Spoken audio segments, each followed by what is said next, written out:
अक्सर पेशेंट मुझसे ओपीडी में पूछते हैं कि सर वेरिकोसील में काफ़ी ज़्यादा दर्द हो रहा है, स्वेलिंग हो गई है, नसों का गुच्छा फील हो रहा है, तो आप कुछ ऐसे तरीके बता दो जिनसे मैं घर पे करके आराम मिल जाए।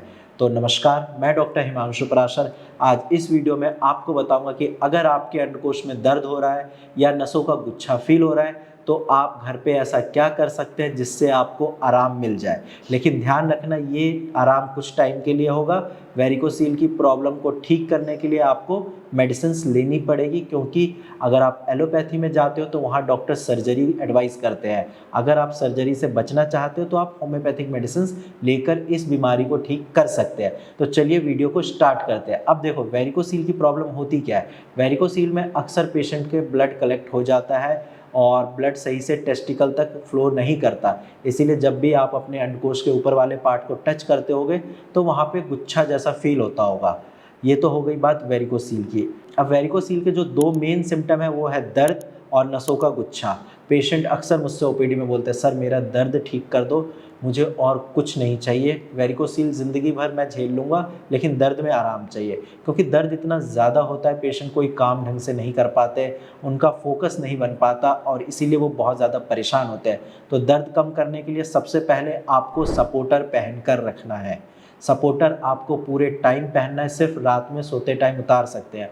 अगर सपोर्टर नहीं मिल रहा आपको तो आप वी शेप का अंडरवियर आता है वो एक साइज छोटा पहनिए, ताकि आपके टेस्टिकल को सपोर्ट मिले और वो हैंग ना करे और पेन में भी आराम मिलेगा। सेकंड पॉइंट है, आपको ज़्यादा देर खड़े नहीं रहना है, क्योंकि वेरिकोसील के केस में आपके वेन्स की वॉल्व्स डैमेज हो जाती है जो कि ब्लड को अगेंस्ट द ग्रेविटी फ्लो करने देती है, बैक फ्लो को नहीं रोकती। तो अगर आप ज़्यादा देर खड़े रहोगे आपका जो ब्लड है वो एक जगह इकट्ठा होने लगेगा, पेन आपका बढ़ जाएगा।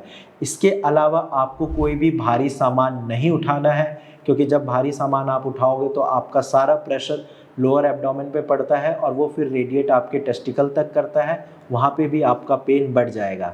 नेक्स्ट पॉइंट है, आपको अपना कॉन्स्टिपेशन सही करना है, क्योंकि 10 में से 8 लोगों को वेरिकोसील की जो दिक्कत होती है वो कब्ज़ की वजह से होती है। अगर आपका कब्ज़ ठीक नहीं हुआ तो आप ये समझिए आपको दर्द भी होगा, आपका वेरिकोसील भी ठीक नहीं होगा। क्योंकि जब आप सुबह पेट साफ़ करने जाओगे आपको एक्स्ट्रा प्रेशर लगाना पड़ेगा और वो प्रेशर आपके टेस्टिकल तक रेडिएट करेगा, जिसकी वजह से आपको पेन की प्रॉब्लम हो सकती है। ये सारी बातें हो गई पेन को कम करने के लिए। अब हम बात करते हैं कि नसों के गुच्छे को कैसे कम कर सकते हैं। तो एक तो सपोर्टर पहनना है, उससे भी स्वेलिंग में या जो आपके बंच ऑफ वेन्स बने हुए हैं उसमें आराम मिलेगा। सेकंड और मोस्ट इम्पॉर्टेंट चीज़ जो है वो है आइस मसाज, यानी कि बर्फ़ से सिकाई। अब ये करनी कैसे है, आप फ्रिज से 4-5 बर्फ़ के टुकड़े निकालिए, उसको किसी कॉटन के कपड़े में अच्छे से लपेट के और अपने अंडकोश के आसपास रखना है। जहाँ आपको गुच्छा फील हो रहा है वहाँ ज़्यादा देर रखना है और जैसे ही आपको ठंडा फील होने लगे आप उसकी लोकेशन चेंज कर दीजिए। और ये आपको दिन में 2 से 3 बार करना है। आप खुद देखोगे धीरे धीरे करके आपका गुच्छा कम होने लगेगा। लेकिन बात फिर से वही है कि आपको परमानेंट अगर ठीक होना है तो आपको होम्योपैथिक मेडिसिन्स लेनी पड़ेंगी, क्योंकि होम्योपैथिक दवाइयाँ ही हैं जो बीमारी को जड़ से ख़त्म करती है। सर्जरी इसका कोई सॉल्यूशन नहीं है, लास्ट ऑप्शन हो सकता है, क्योंकि मैंने जितने भी पेशेंट ओपीडी में देखे हैं मैक्सिमम सर्जरी कराने के बाद उनका रीअकरेंस हो जाता है।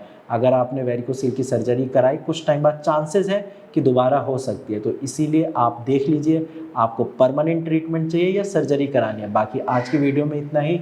धन्यवाद।